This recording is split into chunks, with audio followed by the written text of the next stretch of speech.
welcome to Good Evening, an Alfred Hitchcock podcast. I'm your host, Brandon-Shea Mutala, inviting you to a wonderful party. Come over here and eat my wonderful cold chicken off of this weird box. I know I have a nice table over here, but why would we use that? That's just boring. And joining me, as always, is my ever-constant roommate, only friends. Close friends only, but only friends, Chris Haigh. How are you doing, my close friend? I'm doing very well, my dear, close, long-time companion. There's nothing suspicious about that. Yeah, I'm alright. How are you, man? Oh, good. Chris, stop choking Tom Caldwell with that rope. Hey! How are you doing, Tom? I heard there's food and drink. There's free food and free champagne. That's why I'm here. Oh, awesome. Yes. Just like a good Saskatchewanite, you're here for the free booze. One thing I was going to say when you were like, oh, please stop taking Chum, I'm like, yeah, my dad listens to this podcast now, so that's going to be an interesting one to try and explain, because I don't think he's seen the film. Uh-oh. Hello, Chris's dad. Yeah, I'm going to be like, okay, we need to sit down and have a conversation.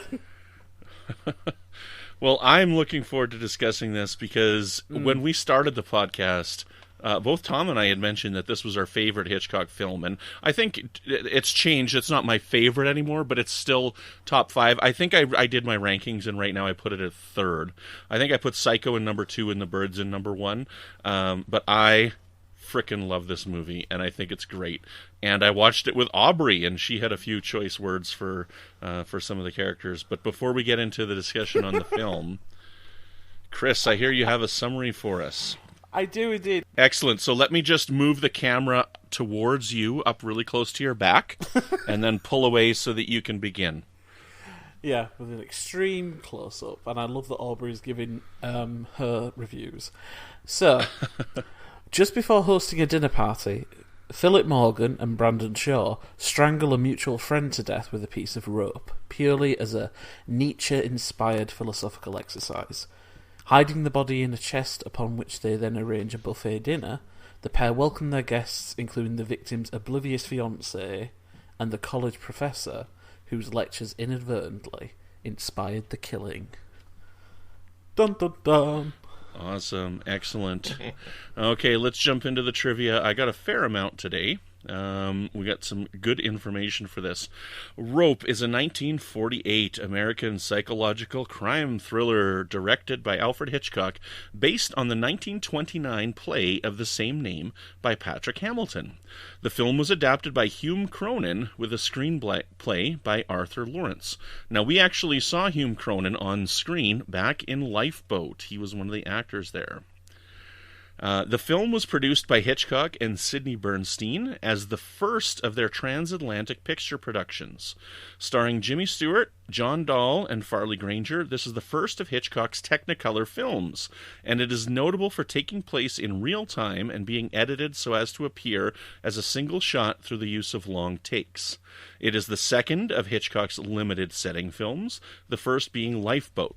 The original play was said to be inspired by the real-life murder of 14-year-old Bobby Franks in 1924 by University of Chicago students Nathan Leopold and Richard Loeb.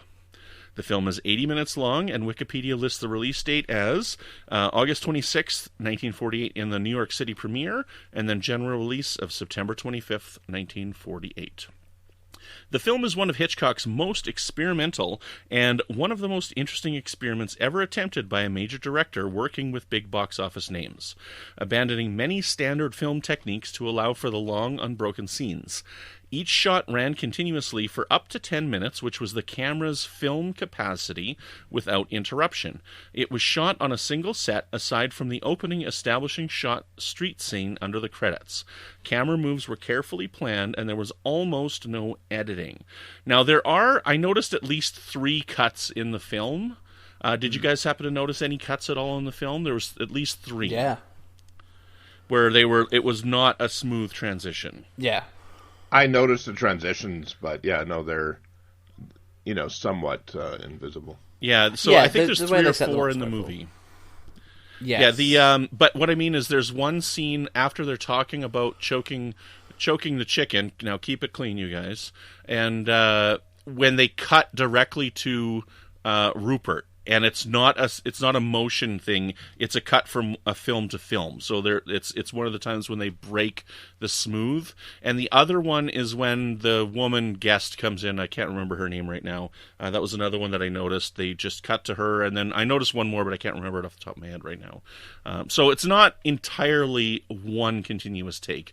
There are a few cuts from angles in the film. Just a couple of them, though. The walls of the set were on rollers and could silently be moved out of the way to make way for the camera and then replaced when they were to come back into shot. Prop men constantly had to move the furniture and other props out of the way of the large Technicolor camera and then ensure they were replaced in the correct location. A team of sound men and camera operators kept the camera and microphone in constant motion as the actors kept to a carefully choreographed set of cues. The filming technique, which conveys the impression of continuous action, also serves to lengthen the duration of the action in the mind of the viewer.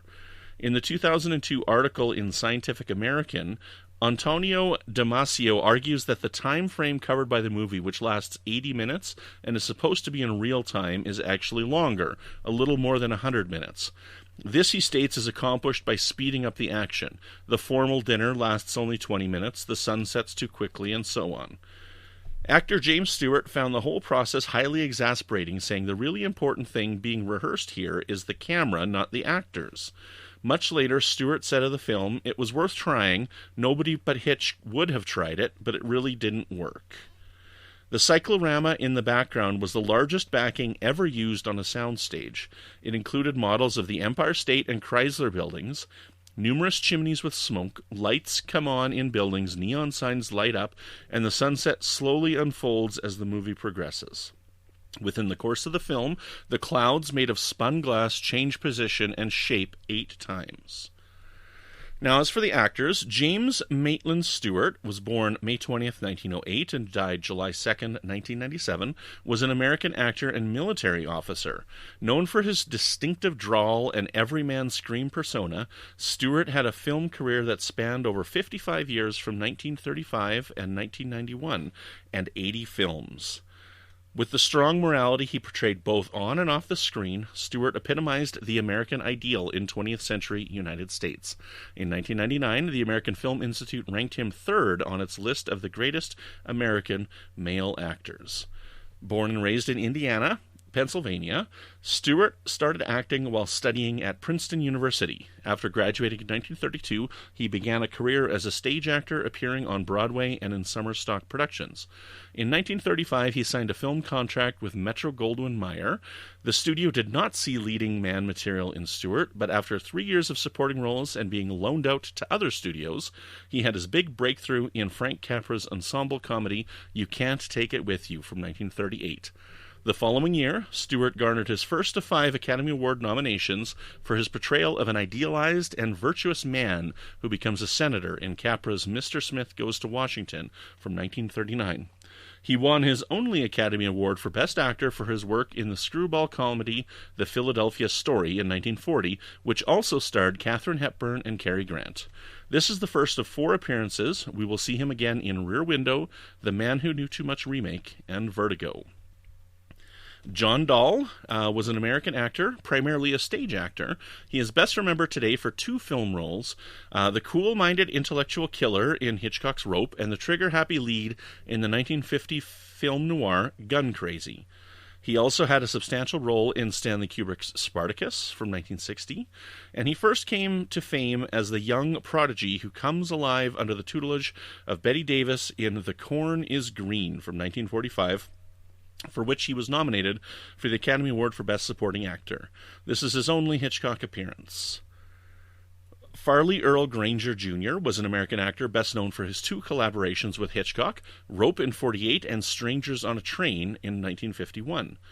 Granger was first noticed in a small stage production in Hollywood by a Goldwyn casting director and given a significant role in The North Star, a controversial film praising the Soviet Union at the height of World War II, but later condemned for its political bias.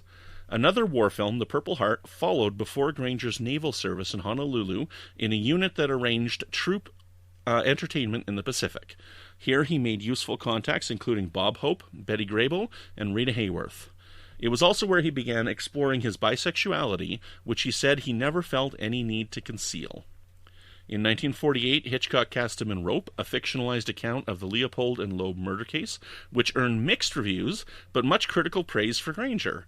Hitchcock then cast him again in Strangers on a Train as a tennis star drawn into a double murder plot by a wealthy psychopath played by Robert Walker. Granger would describe this as his happiest filmmaking experience and was deeply saddened by Walker's death shortly after shooting. Granger continued to appear on stage, film, and television well into his 70s. His work ranged from classical drama on Broadway to several Italian-language films and major documentaries about Hollywood. He tended to find fault with his directors and scriptwriters, however, and his career remains defined by the 2 Hitchcock films. So I'm looking forward to revisiting Strangers on a Train. I haven't seen that in a while. And last we'll talk about is Joan Chandler, who is an American actress who notably starred in Rope. But she's the daughter of Mr. and Mrs. Carl Cheeseman. Chandler was born in Butler, Pennsylvania, and she took piano lessons from her musician mother and began studying ballet when she was 5. She attended Butler High School and the School of Arts at Bennington College. She also studied at the Neighborhood Playhouse School of the Theater in New York. Before she became a professional actress, Chandler toured with a ballet company. A founding member of the Actors Studio, Chandler appeared in several feature films, 5 Broadway plays, and about 12 television programs such as Studio One and Starlight Theater. She was married twice, first to David McKay, with whom she had 1 daughter, and then to Dr. Charles C. Hogan. Both marriages ended in divorce. Chandler died at the age of 55 of cancer in New York City, and this is her only Hitchcock appearance. Now, did you guys notice the Hitchcock cameo? I didn't notice it, but I read up on it. Yeah, I couldn't see it either. Yeah, I didn't see it because it I watched it when I was making breakfast, so I didn't see it. Uh-oh. It's the Reducto Fat Slimmer ad on a billboard in the diorama in the background. Oh. I didn't see it, but I just read about. So it's like the one in Lifeboat, except yeah. it's on. And Hitchcock himself says. He's like, I've appeared in every film in a cameo. How are we going to, there's only 9 people in the room. I can't just walk into the room. He could have been a delivery boy or a bellman or something. But, yeah, he was challenged to try and figure out a way to pull off his cameo. Mm-hmm. Now, there was something interesting. I was reading in Donald Spotto's book, 50 Years of His Motion, or The Art of Alfred Hitchcock, 50 Years of His Motion Pictures. So we talked about how much trouble Hitchcock had with David O. Selznick and working with him and the tight constraints that David O. Selznick put him under. And so Hitchcock was very excited to open up his own production studio and become a film producer. So he had this thing called Transatlantic Pictures, but it ended up that there was only 2 films that were produced under the title of Transatlantic Pictures. And what it says in here is that by the time the contract was to expire, Hitchcock was more than ever determined to be his own producer, to earn a producer's fee, to select his own properties, to engage a cast, to have complete creative control over every aspect of production, and to dictate the form of the final cut. Rope and Under Capricorn were the first 2 films he produced with business cooperation from an English colleague named Sidney Bernstein under their company banner Transatlantic Pictures. The name derived from the intent to make a series of films alternately in London and Hollywood. These first 2 pictures were both made in Technicolor and released by Warner Brothers and were both box office failures. Transatlantic then quietly folded, and in 1950, Hitchcock signed to produce and direct as an independent with Warner financing and distributing. So he ended up being back under the studio control again after only 2 movies.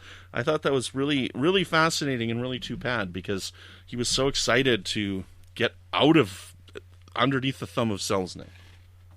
So, anywho.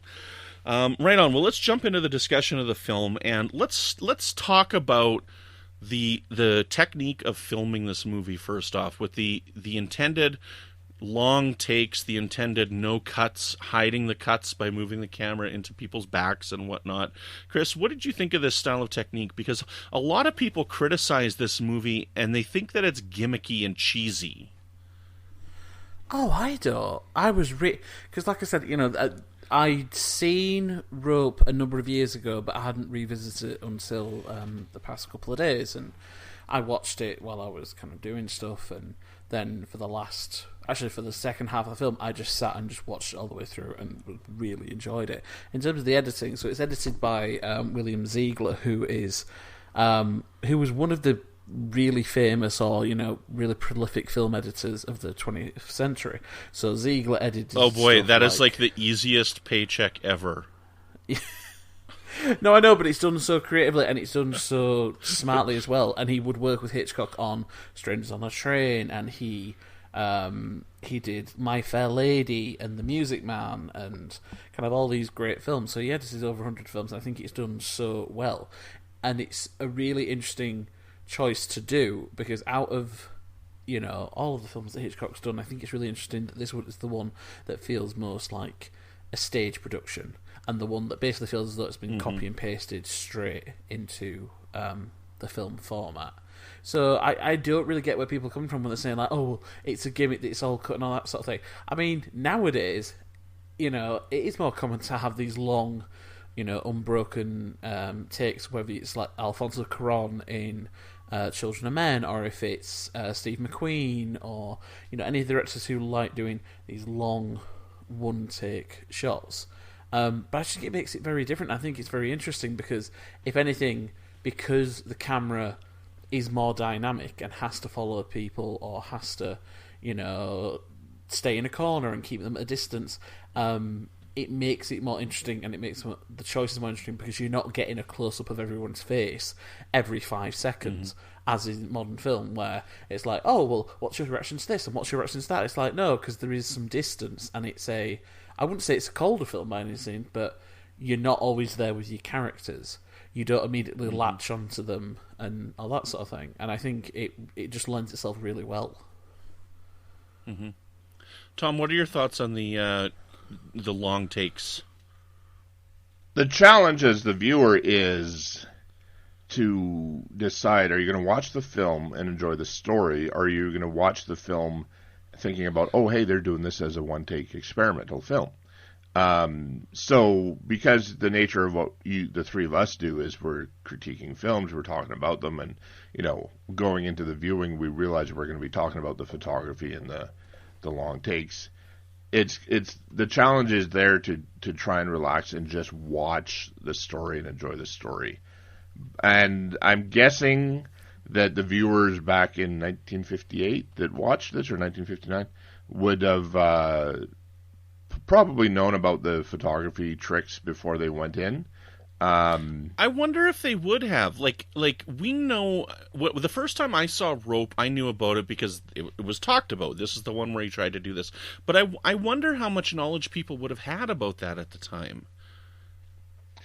Yeah, like, it's not the social media thing of like today where everything explodes on day one of release. They might have had more of a challenge to learn about the film before they went in. But whether or not they knew it, like, could you honestly just sit and watch this film without realizing, hey, that camera moved into the back of its jacket and then cut to another reel? Like, you should be able to enjoy the story without being distracted by the photography tricks, right? Mm-hmm. And unfortunately, we're so deep into, like, I personally am all about the camera stuff, right, and the photography, and I'm all interested in that it's a challenge to just enjoy the story. But it is a really good story when you look at it. Like, the film itself is very entertaining. Captivating. And the mounting pressure, the mounting tension, and the claustrophobic nature of it all happening pretty much in one room. Like, it's really a well-done film. Mm-hmm. So we really owe it to ourselves to just try and enjoy the story, watch the story, and take advantage of it, right? Yeah. I love how choreographed it is. Like, it's done really precisely and really enjoyably. So there's moments where... And the thing that made me think of this is there's a bit where... I can't remember if it's Philip or if it's the other one, but one of them walks into the kitchen, and it's as the door swings, you then see something incriminating happen, and it swings, and then a minute it's done, and it's all that sort of thing. I think that's just... For me, that's such a gorgeous little moment of, oh, okay, this was planned, this was shot, this was rehearsed. and it's not a cheap way of like, okay, we'll show a cut of him dropping in, or we'll show this, or there's a brilliant moment where the camera locks itself with the table and it stays there, and you watch the housekeeper walk very far away, and she's there packing stuff up, and it builds tension because you're with the chest, and I think it's just done so well. You have to appreciate the effort that they went through, right? You have to be thankful for all the work that they did to do what they did to make the film, right? I wonder if, like, watching this movie, I think that the cuts are clumsy. Like when he moves the camera into somebody's back or whatever to try and hide the cut, it really draws attention to the cut. And I almost think that this movie would have been better had he just utilized, like, if it's 10 minutes a thing, let's say there's 8 cuts in this movie. I'm sorry I don't have the number. I think it almost would have been better if there was just 8 cuts to a new camera setup every time he ran out of film. But because, like you're saying, yes, the utilization of the long takes is masterful. The 2 examples that you gave, it was, the Brandon character, when they show him dropping the rope into the drawer in the kitchen, like, I laugh every time I see it because it's so well choreographed. And I called Aubrey's attention to the emptying of the table scene because I'm like, hey, Aubrey, watch this. And she didn't know it was coming, but just keeping it on the housekeeper, you're listening to what's going on, but you're focused on the housekeeper. It's just like, oh my goodness, they don't realize what's going on. It builds so much. And Aubrey was literally on the edge of her seat during that whole sequence. And all you're doing is watching somebody walk back and forth, right? But you would have completely lost the tension if at any time you cut away from that housekeeper. I think it would not have had the same impact at all. Brandon, you and I are people that I've talked to about this film over the years. We've always come up with this supposition or this proposal.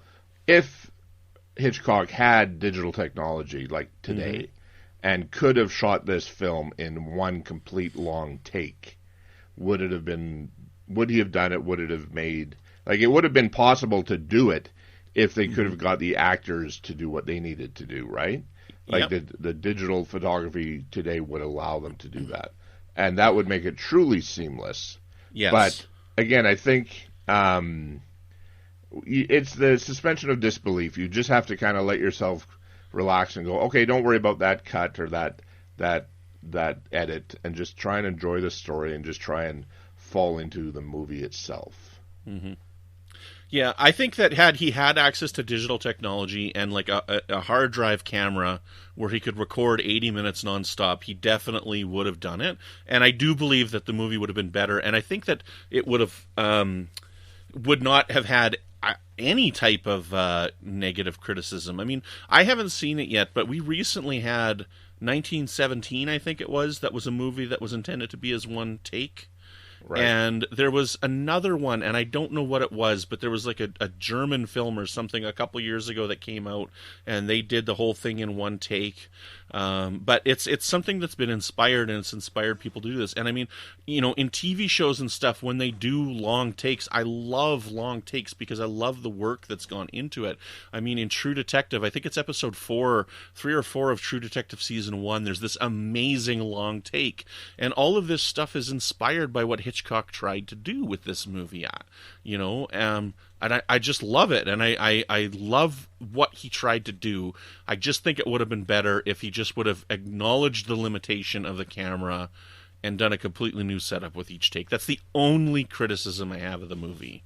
But, like 1917, again, sitting, like, I knew when it came out that I didn't want to know anything about the film.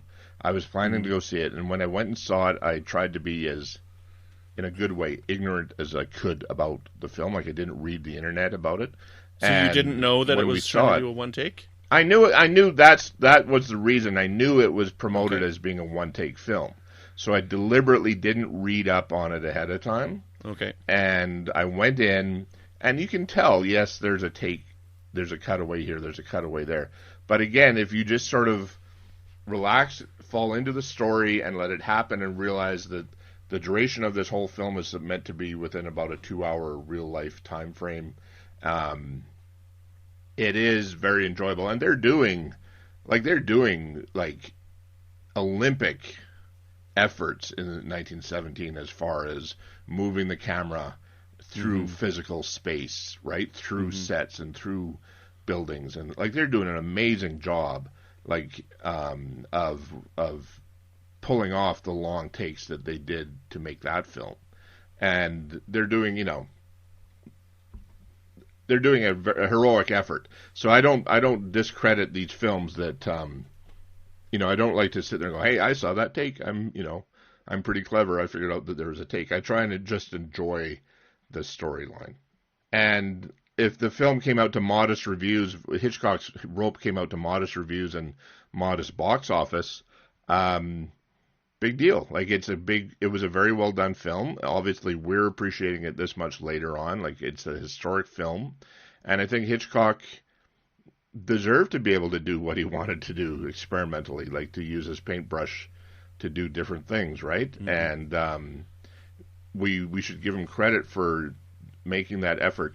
But really, when you realize the stuff that like Jimmy Stewart was talking about, how many weeks he was on set before he actually appeared on camera, and the tension on these, like the pressure on these actors, that if they flubbed a line and 9 minutes into a scene, and literally an entire day's work would be ruined and have to be scrapped because they'd have to redo it. The pressure on these actors is immense. Given a lot of them were stage actors, like Chris mentioned, it's a stage feel. It feels like a play. These were stage actors that were skilled at reading for a long time. And an interesting part of the dialogue you see in this film that you don't see in a lot of films is double talk. There's two conversations happening front and back of each other at the same time, which film and TV will never do that because they don't give the viewer enough credit to be able to follow the two conversations at once. So it really does have a very skilled cast. One of the things that, like an example of what I saw, which would have been a an acting flub that in a typical film would have had the director call for a retake, is when they have the tussling match over the loaded gun, and the gun goes off, and Stewart, you assume he got like a bit of powder burn, a bit of heat burn on his left hand, so he takes a kerchief and he tries to wrap his hand, and when you're watching it, he's kind of like, he's obviously kind of a little bit in trauma or shocked and stumbling a bit, but he's a little too awkward in the way he's trying to wrap his hand with the kerchief, and little things like that I think otherwise would have called for a retake, but they get left in because we're soldiering through the scene. We're not going to stop for little tiny flubs. Yeah, see, it's interesting because Aubrey asked me what happened, and I've seen this movie, I don't know how many times I've seen this movie, right? And watching it, I'm like, oh yeah, that's exactly what I said, was he must have got a powder burn, and I explained to her what that was. But then you see a later shot later on where the handkerchief on his hand is covered in blood, and it's like, oh, no, I guess he must have been supposed to have been shot in the hand. So I think it's kind of funny. But anyways, well, let's talk about the color in the film. Okay, so here we are. I was going to make a joke at the beginning that there must have been something wrong with my TV because there was all these weird colors going on.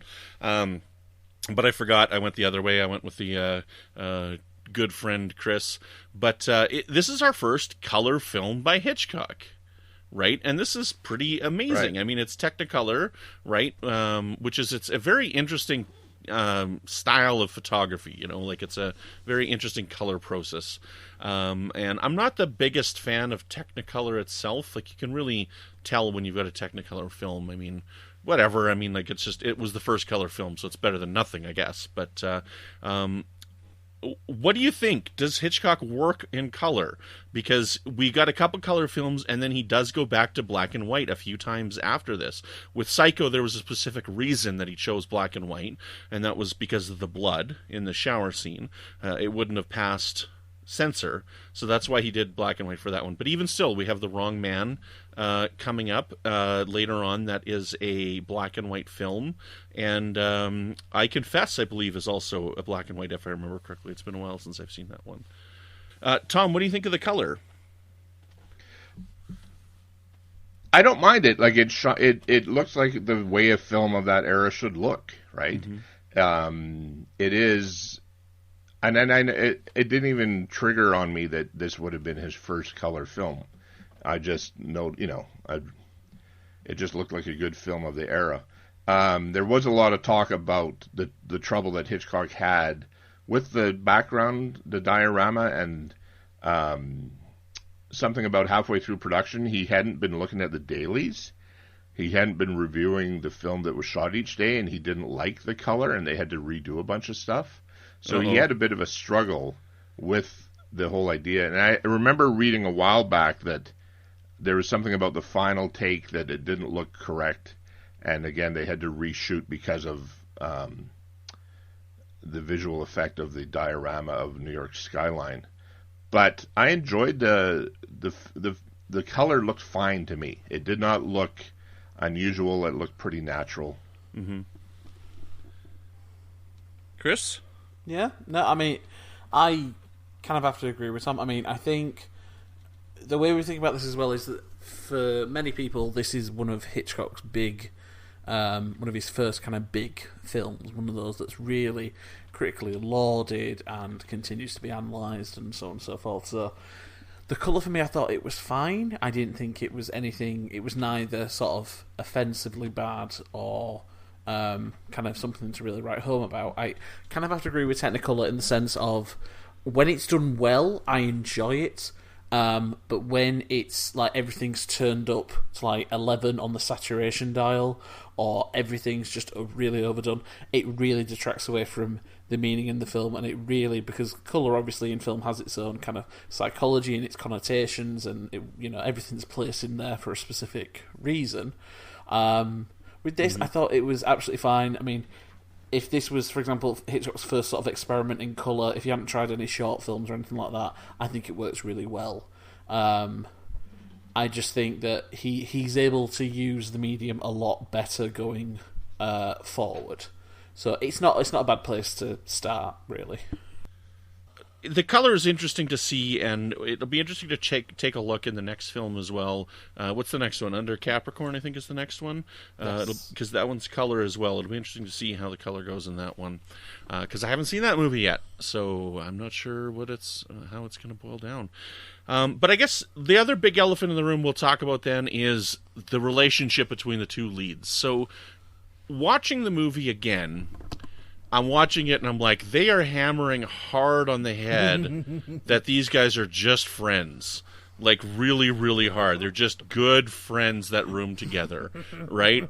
But then, I mean, you got weird things like he's always going up to stay with his buddy's mother, right, and spend time with the family and stuff like this.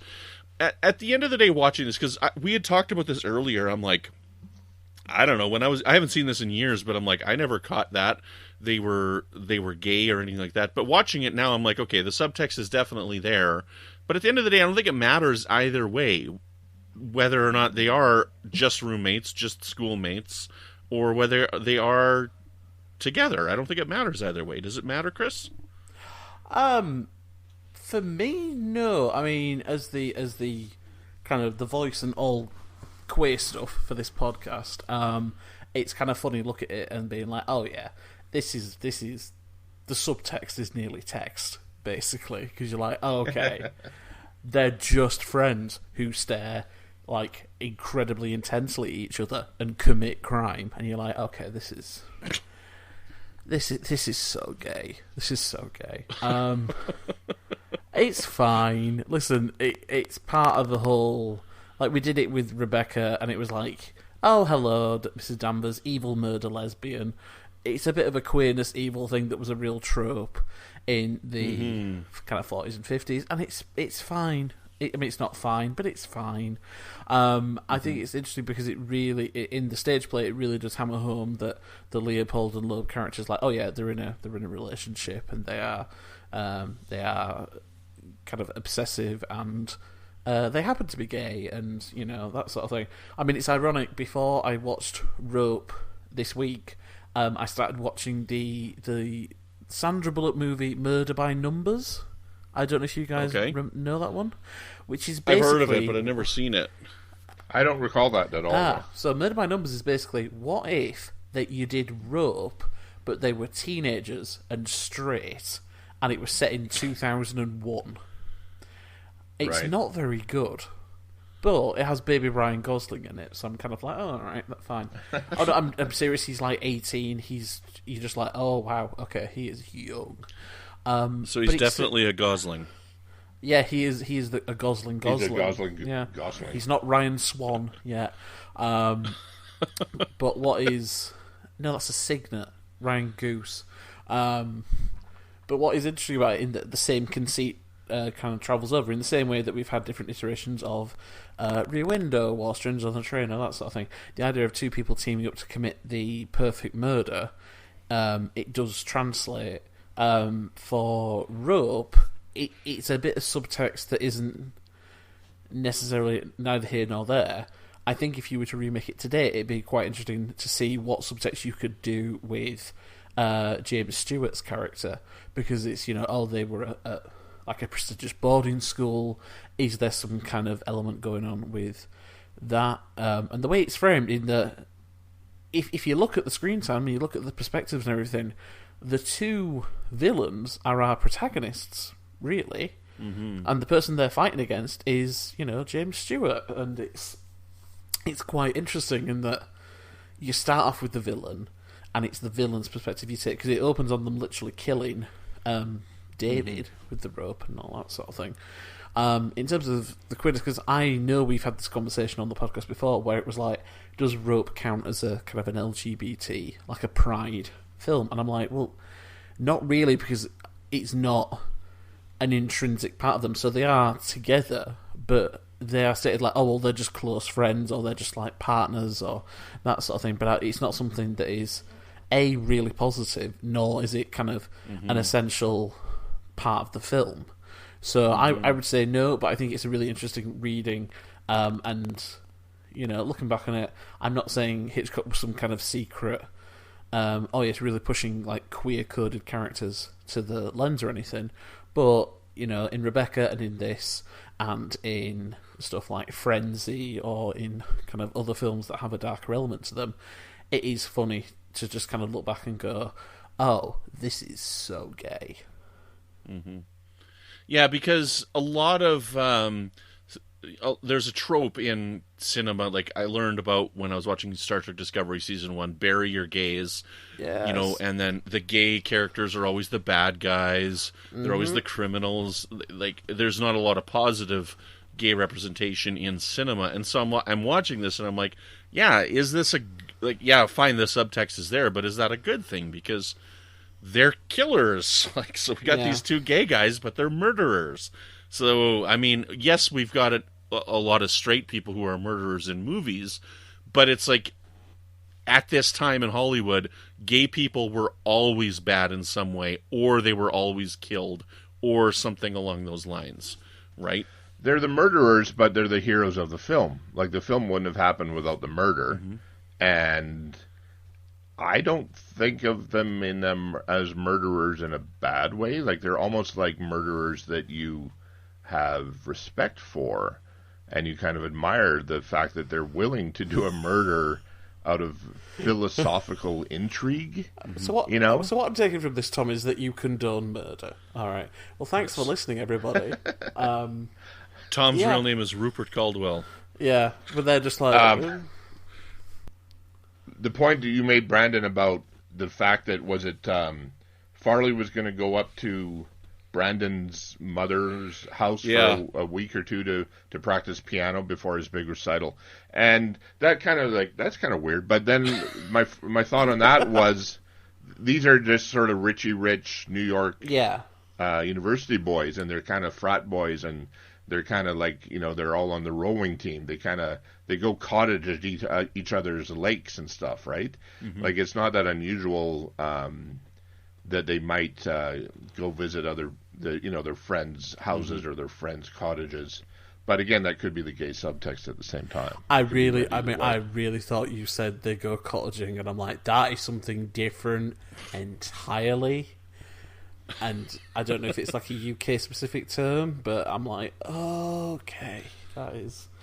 Yeah, no, it is that weird subtext. I'm just like, oh, okay, they're almost a couple, but not really. And it is, I think you are completely right in that because they are the upper class kind of prep school, like, oh, well, he's an old classmate, and it's that circle where they can get away with it a little bit more.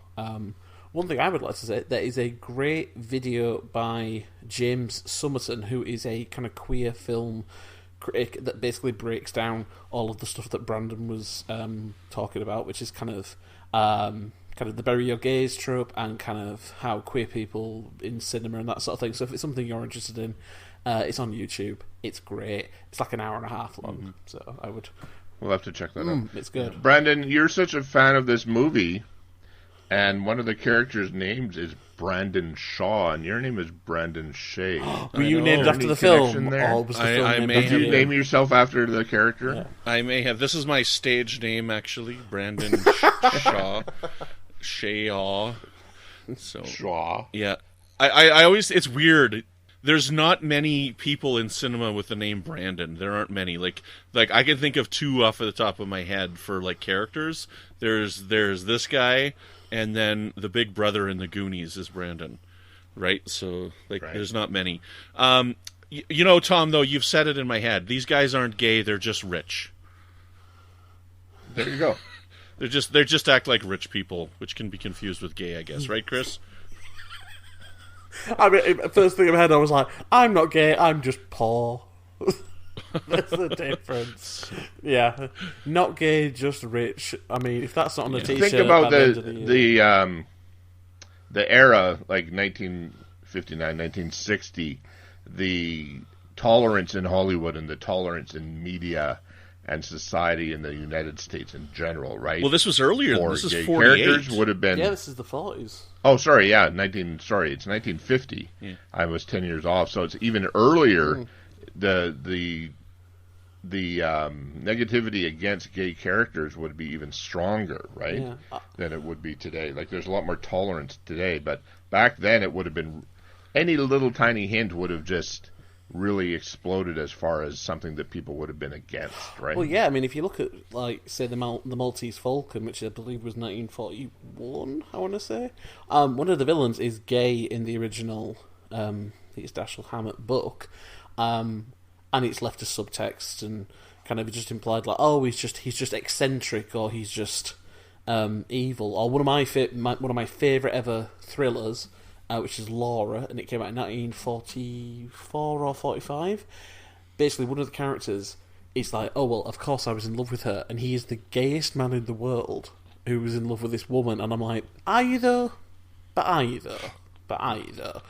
And there's even, and it kind of would continue on for a few decades, and so there's a, I can't remember the name of the film, but it's got Audrey Hepburn and Shirley MacLaine in it, and it's, is it the Teaching Hour or something? Or basically it's about two teachers who get accused of being lesbians, and it ends up horribly, and it's based on a play where it doesn't end like that badly, but in the film they were like, no, we're going to make them suffer and make them die, and it's just it was a real weird time. I mean, the Hays Code pretty much prevented anything that wasn't, you know, it was like, oh, if it's considered like sodomy, or if it's considered bad practice, so there never would have been kind of premarital sex or abortion or kind of anything remotely what you consider feminist for a good few decades after the Hays Code was introduced, and then you really started getting more stuff towards, like Tom said, towards the sort of mid to late 50s into the 60s, and then the 60s really started pushing stuff and all that sort of thing. But yeah, you know, like, bury your gays is still a huge thing. There was a huge controversy a few years ago when loads of TV shows did it in a month. It was something like June 2016. They killed someone off on The Walking Dead. They did two characters on another show, another character on, like, all these popular teen shows, and they were like, what's with all the dead lesbians within 4 weeks? So Okay, although I understand the trope, but I will give a pass on Walking Dead because there's like most characters don't last much more than a season. So they're not doing much on that one for like. No, I it was more the timing. They were just like, Jesus, how many like. Yeah. It's not called The Walking Living. Yeah. No, I know, but it was just funny. They were just like, my God, we can't move for all the dead lesbians on TV. They're just everywhere. So, I'll talk a bit about Aubrey's reaction to this. So I watched it with her, and so she watched it, she loved it, she was captivated. But like right at the beginning, when they talk about serving the meal on there, like this is probably Hitchcock's most disturbing film. Like when you sit and you think about what's going on and you actually think about what these two guys are doing, this is probably his most disturbing film. And like Aubrey's like, these guys are sick. And I'm like, so I'm watching with her, I'm like, are you okay watching this? Because the movie's pretty tame. It's all in the dialogue and whatnot that's being spoken about and knowing what's going on. And she was fine with it. She said she was fine. I mean, like she's pretty mature for her age with what she watches. But this is a pretty shocking story that's going on, and I think that gets lost, right? I think that is not quite realized as much. It doesn't seem to be spoken of very much about how dark this story actually is. Yeah. It's quite macabre when you actually think about it, because it's not just, they're planning on getting away with a murder and kind of all that sort of thing. It's like, no, we're going to get away with the murder, but we're going to hide the body. And the guy's dad. Oh, I know, It's a sort of black humour, dark humour that just it works well on the stage, and I think it works well here. I think it translates really well. Mm-hmm. But you are right in that this is compared to Hitchcock, who there are films where they're out and out serial killers, and it's not as dark in context as Rope, and I think that really helps. I think so, yeah. Bring it out. I mean, I'm glad that Aubrey enjoyed it, and I'm glad that she wasn't put off by like, oh well, here's the cold chicken and here's the ice cream, and they're just resting on top of the thing containing a corpse. Yeah, but when you break it down, you're like, oh, how does this get shown like in the daytime, where like children can watch it? Right. Would either of you, if you had to? Is there such a person that has never seen a Hitchcock film? If you had to try and introduce a film fan to Hitchcock, would you say watch Rope as your first example of I don't Hitchcock? think so. I don't think I would recommend this as a first viewing of Hitchcock if they'd never seen any. No, I would go to something like North by... It stands alone, doesn't it? Yeah, definitely does. I would probably go North by Northwest as a first time for somebody. This is a very unique... It's almost like a subgenre within Hitchcock itself. Mm-hmm. Like it doesn't really match up any of his other films, really, that I can think of. And I think it's an important film to view when you're trying to understand Hitchcock in the big spectrum, but not a prime example of what his films are. Mm-hmm. Mm-hmm. And again, the reason why this kind of feels weird, right? Like same with the last one, the parodying case, is like most of the time what we know of as Hitchcock is the innocent man on the run, the falsely accused. And in this one here, we've got guilty people from the opening shot. In the end of the last movie, the parodying case, we found out that she was guilty, right? And we've had a few examples, not many, probably 3 or 4 maybe at most so far, where it doesn't fit that example. But yeah, it's weird because these guys are guilty. And I think that's what makes it almost not feel like a Hitchcock film. Now, if Hitchcock likes to tell the viewer that there's a bomb under the table and then make them wait 5 minutes for the bomb to explode, is he forcing us to wait for 90 minutes to have these murderers found out for having murdered? Like, is this a 90-minute bomb under the table? Yeah. Yep, that's what it is, that's for sure. It's sort of MacGuffin and Chekhov's corpse all at once. It's like, well, you introduce it in the opening scene, someone's going to have to come across it. It's going to have to be revealed, because that's the whole conceit of, like, are they going to get away with this murder? Are they going to do all that sort of thing? And they do some fantastic character work, but yeah, absolutely. I would really cherish the opportunity to have been in the audience when this came out and just know nothing about it and just really try and enjoy the suspense of it and not come from our kind of perspective where we know what happens and, you know, this kind of violence isn't really as offensive nowadays as it would have been back then. And, you know, to really experience the tension of the audience of the day would have been interesting. Like how tense was it when the books are removed from the top of the chest and the lid gets opened a few inches? Like, were people like, don't open the chest! Don't open it! You know? Yeah. Like, how much tension was happening in the minds of the viewer back then? Mm-hmm. I think that tension there, like, when I watched the movie and that long scene happens with the house cleaner, at that point in the film, I don't want her to open that. Because at that time in the film, I'm rooting for Brandon and Philip. You know, and it's weird how Hitchcock manipulates us in this film. And is it Hitchcock that's manipulating us, or is it the playwright that's manipulating us into feeling this way, right?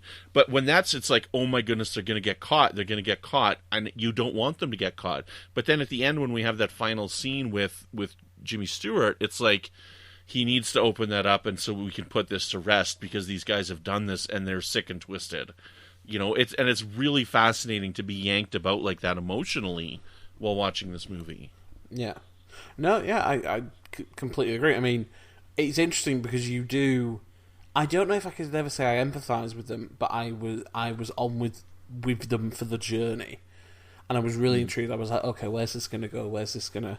And you were right when she's moving, tidying stuff up and all that sort of thing. I initially wasn't thinking, I don't want him to get away with it. I just thought, I don't want her to see it, because I half thought, for a second, I thought, oh God, what if they kill her? And I was like, oh, okay, is that where this is going? And it didn't, and obviously it got subverted and everything. But I think, yeah, it could not have ended any other way, simply for the fact that if Jimmy Stewart walks away, that is not the end to a film. If they get away with it, there is, because otherwise it's like nothing is brought up, and you know, Hitchcock was very much into the idea of like, okay, here's natural justice, poetic justice. You know, they have got away with it, and it's not as if David did them a wrong. You know, he was just a classmate who happened to date Brandon's ex-girlfriend, or you know, was involved with this or involved with that. So he didn't do anything wrong. So there wasn't any kind of vengeance, getting away with it, kind of murder on the Orient Express style. So it needed to be aired. That I thought was just... I love the last scene, because once Jimmy Stewart fires the gun into the night and you just slowly pull away, and the way it's composed as well, I think, is well done. So you have him sat down, you have Brandon drinking, and you have Philip on the piano, and it's for me, it's one of the best shots of Hitchcock I've seen, because it's all composed so well, and it manages to catch each of the characters, and it just, you know, they each have their own emotional journeys and everything. So Brandon's obviously more of the dominant leader, and Philip's more of the passive, who is just really anxious and nervous and all that sort of thing. And then even Rupert, that's his name, Rupert goes on this journey of like, oh, he was so determined and like, yeah, well, I believe in this and I believe in this and that sort of thing. And then now he sees his beliefs put into practice, he's horrified by them. And he sort of renounces himself at the end of the film, and he says, I don't believe in the Ubermensch, or I don't believe in, you know, De Quincey's beliefs and all that sort of thing. So I just think it's... Considering the fact that these three are the main characters, I think they each go on a journey, and I think it's a really well done character exercise. Mm-hmm. And the build-up of the audio outside, like the people in the streets, the sirens coming closer and whatnot. So how it slowly fades in, and you after the shots, you sort of hear like a little bit of like, oh my god, what was that? What was that? And then at the end, where you see the lights, you hear the sirens, and over the music and everything. And yeah, I think I won't say a perfect ending, but it's the perfect way to end that film. Yeah, right. Awesome. Well, is there anything else that we haven't discussed yet that you want to talk about, Tom? I think we can tie this one up. Like a Chris, anything we haven't addressed yet that you want to talk about? No, and I can't think of a funny pun, so I'm good. Awesome. Yeah, I think I'm good as well. Oh, no, wait. I think not. Oh, I'm so proud. No, shut up. I'm so proud. Boo pun. You roped me in with that one. Chris. Hey. Oh. Okay, now we're all awful. Okay. We're trying to keep listeners, not chase them away, gentlemen. Not lose them. So, excellent. Right on. Well, Tom, give this a rating. How would you rate this bad boy? And is it still your favorite Hitchcock film? I am going to reserve my decision for my favorite Hitchcock film until we've watched them all. Okay. But, yeah, this is totally my, right up there. I'm actually going to give this 5 out of 5 broken candlesticks. Nice. Yeah, as a rewatch, this completely won me over, so I'm going to give it 5 out of 5 balls of ice cream that are melting because you put them in the wrong place. They're never going to get eaten otherwise. Why would you put them there? Excellent, right on. I love this movie. I still love it. And while it's been knocked out of the number one spot for me, that's okay because it's still a masterpiece. I'm going to give this 5 out of 5 first editions. So there you go. Awesome. I love it. Chris, where can people find you when you're not practicing piano at my mum's house? When I'm not busy practicing piano, nor being like a weird fortune teller or palm reader or whatever, you can find me on Twitter at @Hyatt_boy. Apart from Good Evening, I have North by Nordwest, which is a podcast that me and my mate Emma Platt do.